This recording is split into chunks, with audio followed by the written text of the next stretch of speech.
TRP పెద్దలు leaders మీరైతే demand చేస్తున్నారు ఈ లాస్ట్ 5 days నుంచి అది నిజంగా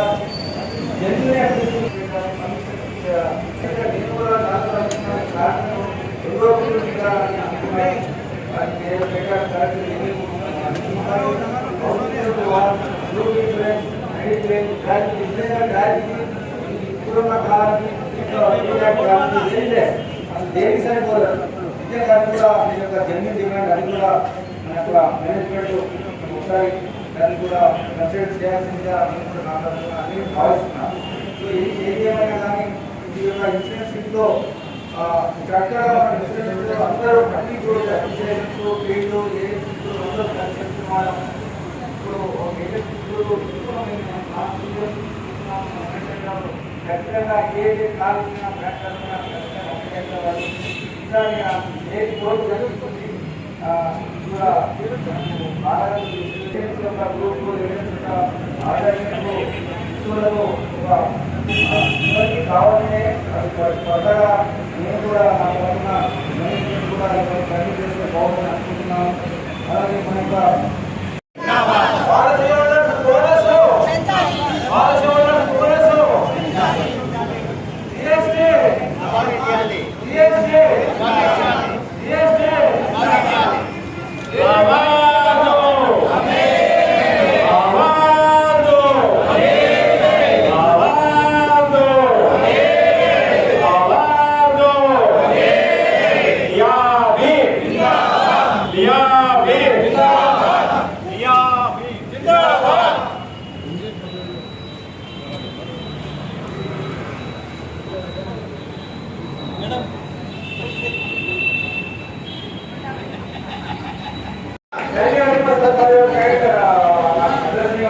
ప్రతి బ్రాంచ్లో కూడా జరుగుతుంది. మేము ముఖ్యంగా న్యాయమైనటువంటి కోరికలు కోరుతున్నాము. వేరే ఉద్దేశం ఏం లేదు. దీంట్లో ఏజెంట్స్కు సంబంధించినటువంటి ఏదైతే రావాల్సినటువంటి కమిషన్స్ కానీ అదర్ బెనిఫిట్స్ ఏవైతే ఉన్నాయో అవి 1956 నుంచి ఉన్నటువంటి బెనిఫిట్సే కానీ దాని తర్వాత ఇప్పటి వరకు పెంచలేదు. దాని గురించి మేము ప్రత్యేకంగా కోరుతూ ఈ కార్యక్రమం మొదలుపెట్టాము. అట్లాగే పాలసీ హోల్డర్స్కు రావాల్సినటువంటి బెనిఫిట్స్ ముఖ్యంగా ఇంట్రెస్ట్ అంటే మేము బోనస్ అని పిలుస్తాము. బోనస్ను పెంచాలని చెప్పేసి మేము బాగా డిమాండ్ చేస్తున్నాము. అట్లాగే ఈ ప్రీమియం ఏదైతే కడుతున్నారో దానిలో జిఎస్టీని కంప్లీట్గా తీసేయాల్సిందిగా, ఎందుకంటే ఇవి సేవింగ్ స్కీమ్స్ కాబట్టి జిఎస్టీ రావద్దని చెప్పేసి మేము ప్రత్యేకంగా దాన్ని కూడా మేము కోరుతున్నాము. అట్లాగే ఎమర్జెన్సీ అవసరం ఉన్నప్పుడు పాలసీ హోల్డర్ లోన్ తీసుకుంటాడు. ఆ లోన్ తీసుకునే టైంలో ఏదైతే ఇంట్రెస్ట్ ఛార్జ్ చేస్తున్నారో ఆ ఇంట్రెస్ట్ను తగ్గించవలసిందిగా మేము ప్రత్యేకంగా కోరుతున్నాము. ఇట్లాంటివన్నీ న్యాయమైనటువంటి డిమాండ్స్నే మేము కోరుతున్నాము. తప్పకుండా ఇది విజయం చేకూరుస్తామని మేము సభాముఖంగా తెలియజేస్తున్నాం. పొద్దున 10 గంటల నుంచి ఈవినింగ్ 5 o'clock వరకు ఇదే ప్రోగ్రాం ఆల్ ఇండియాలో మొత్తం జరుగుతుంది.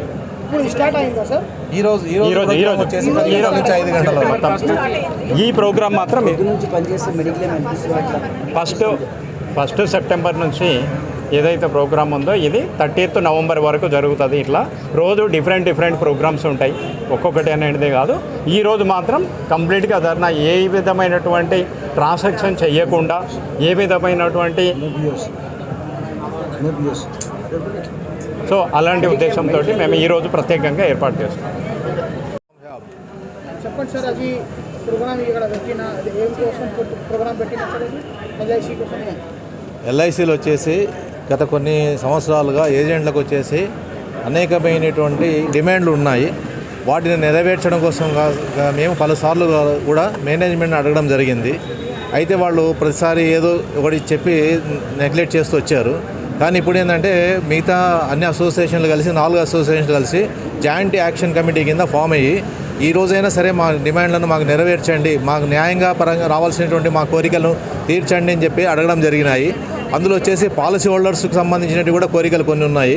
దాంట్లో వచ్చేసి పాలసీ హోల్డర్కి బోనస్ పెంచాలి, బోనస్ రేట్స్ పెంచాలి. తర్వాత పాలసీలపైన ఇచ్చేటువంటి లోన్లకు వచ్చేసి ఇచ్చేటువంటి వడ్డీ రేటును వచ్చేసి ఇప్పుడు ఉండేటువంటి దానికి చాలా ఎక్కువ ఉంది, దాన్ని తగ్గించాలని చెప్పి కూడా అడుగుతున్నాము. తర్వాత వచ్చేసి జిఎస్టీ అనేటువంటిది ఈ పొదుపు పథకాలలో ఏ పొదుపు పథకాలను చేసినా ఏ సేవింగ్స్ దీనిలో లేదు.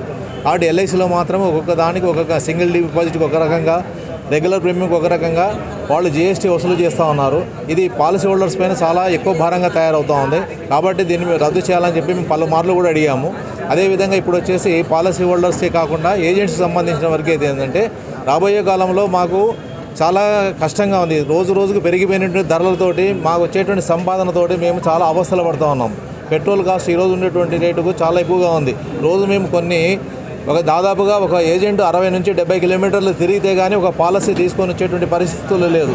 ఒక పెట్రోల్ ఖర్చు కూడా వెళ్ళినటువంటి సందర్భంలో మేము వచ్చేసి కష్టపడి పని తీసుకొని వస్తుంటే కూడా మా పైన వచ్చేసి ఈ ఐఆర్డీ అని చెప్పేసి, తర్వాత మేనేజ్మెంట్ అని చెప్పేసి అనేక రకాలమైన ఒత్తిడి తెచ్చిపెట్టి మాకు ఏజెంట్ కమిషన్స్ తగ్గించాలని, మాకు వృత్తిలో నిలదొక్కునేటువంటి అవకాశం లేకుండా అనేకమైనటువంటి ఒక సిస్టమ్ను డెవలప్మెంట్ చేసి మమ్మల్ని ఇబ్బంది పెడుతూ ఉన్నారు. కాబట్టి మమ్మల్ని అందరినీ కూడా దృష్టిలో పెట్టుకొని మా యొక్క న్యాయమైనటువంటి కోరికలను మేనేజ్మెంట్ కానీ, తర్వాత ఐఆర్డీ వాళ్ళు కానీ సహృదయంతో పరిశీలించి మాకు పరిష్కారం చేస్తారని చెప్పేసి మేము మీ టీవీ మూలకంగా మేము వేడుకుంటున్నాం. जय लियाफी, जय लियाफी, जय लियाफी। एजुकेशन का 5वां दिन है।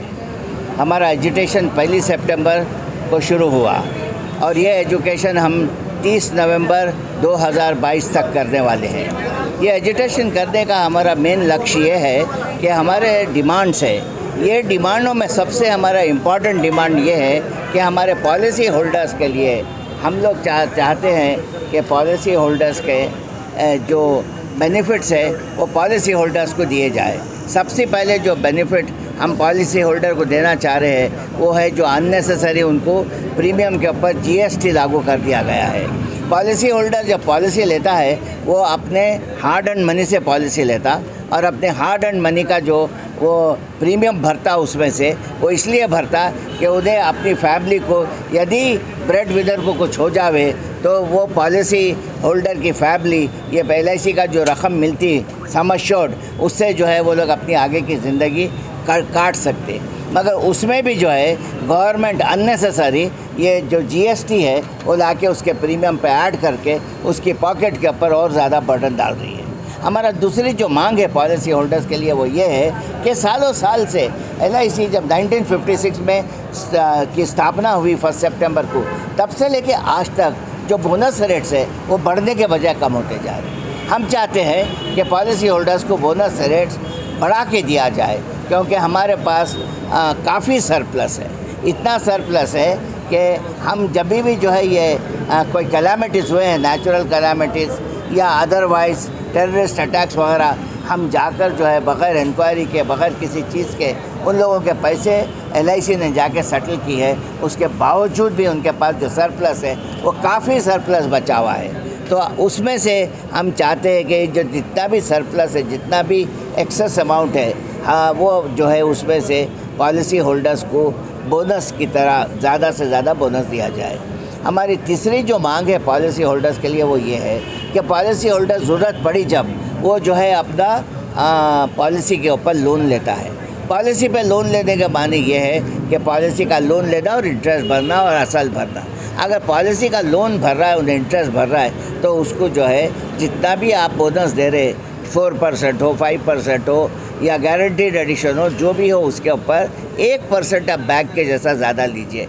मगर ऐसा नहीं होता है। पॉलिसी होल्डर को 9 से 10% देना पड़ता है उसके जो है इंटरेस्ट चुकाने के लिए। तो ये बहुत ज़्यादा है। इसके लिए भी हम मांग कर रहे हैं कि पॉलिसी होल्डर के हित में ये तीनों मांगा हमारे जो है गवर्नमेंट और LIC मानना ही पड़ेगा और मानना ही चाहिए।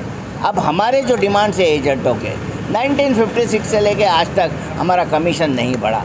जब हम कमीशन बढ़ाने की बात करते तो गवर्नमेंट, IRDAI और LIC ये लोग चाहते कि हमारा कमीशन और कम कर दिया जाए। जब हम 56 में काम करे थे, जब मैं काम कर शुरू किया था 73, 72, 74 में, तो उस वक्त पेट्रोल का दाम 95 पैसे था।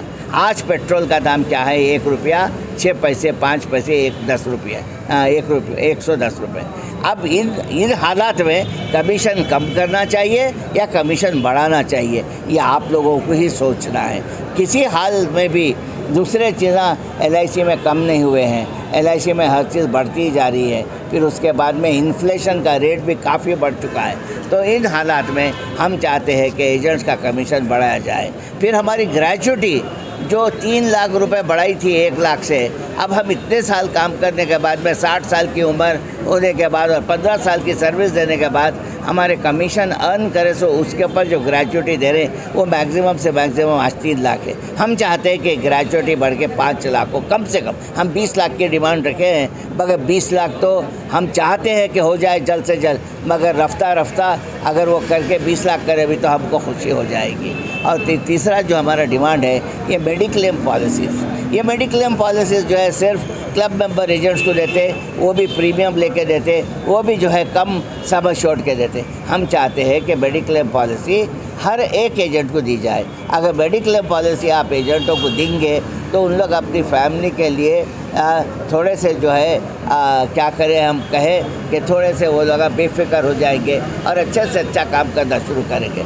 वरना इनको जो है काफ़ी अपनी फैमिली की चिंता रहती है और ये अपने इतना काम करते, ना मौसम देखते, ना वक्त देखते, ना हालात देखते, ना कुछ देखते, सब वक्त और सब हालात में अभी करता हमारे जो एजेंट्स हैं वो बेलौस काम करते हैं, बेलौस खिदमत करते हैं और नेशन बिल्डिंग में हमारा बहुत बड़ा हाथ है। हम लोग 13,50,000 एजेंट्स हैं ऑल ओवर इंडिया में, और उसमें से अगर आप 20% भी ले लें जो बहुत ज़्यादा अच्छा से अच्छा काम करते हैं, तो आप इन सब एजेंटों के लिए हमारी हेल्थ इंश्योरेंस की पॉलिसी सबको दीजिए। क्योंकि आप प्रीमियम ले रहे हैं, आप फ्री में नहीं दे रहे हैं, तो प्रीमियम दे के लेने में आपको क्या दिक्कत है, क्या तकलीफ़ है, मेरे को समझ में नहीं आ रहा है। तो मेरी तरफ से गवर्नमेंट को, मेरी तरफ से LIC को ये मेरी विनती है कि ये लोग हमारे डिमांड्स को मीट करें। ये तो मैं बहुत ही आपको मोटे मोटे 2-3 डिमांड ही बताया, वैसे हमारे डिमांड्स बहुत ज़्यादा है दोस्तों। अगर ये डिमांड्स को हमारी गवर्नमेंट सुनी और हमारी LIC सुनी और IRDA हमारे को सुनने में आया है कि IRDA ये भी चाह रही है कि हमारे बोनस रेट कम कर दिए जाए। हम IRDA से भी रिक्वेस्ट कर रहे हैं कि हमारे कमीशन रेट, बोनस रेट हमारे कमीशन रेट्स को कट मत कीजिए, हमारे कमीशन रेट्स को बढ़ाइए, ताकि हम भी जो है हमारी हर एक की तरह हम भी जो है सुखी हो सकें और अच्छे से जी सकें। तो मेरी यही आप लोगों से, सारे लोगों को मैं ये बताना चाह रहा हूँ कि ये जो हमारे डिमांड्स है ये जस्ट डिमांड्स है, और हमारे चार्टर ऑफ डिमांड्स काफ़ी है। हम वो मीडिया में प्रिंट करने दे देंगे और उसको जो है हमारे जो नेशनल लीडर्स है, मैं तो एक ब्रांच का प्रेसिडेंट हूँ, सिटी ब्रांच 2 का, वैसे हमारे डिवीज़न के लीडर्स है, वैसे हमारे जोन के लीडर्स है, वैसे हमारे ऑल इंडिया के लीडर्स है। अब हमारे 4 ऑर्गेनाइजेशन एक हो गए हैं, पहले 4 अलग अलग थे, 4 मिलकर एक जॉइंट एक्शन कमेटी बनाया है। ये जॉइंट एक्शन कमेटी के चेयरमैन हमारे BN चारी साहब है, जो बहुत ही सीनियर लीडर है। हम इनको भीष्म पिता महा कहते हैं, और इनसे हमको उम्मीद है कि ये हमारे डिमांड्स को बराबर हमारे लिए सैंक्शन करा के लाएंगे। धन्यवाद सब।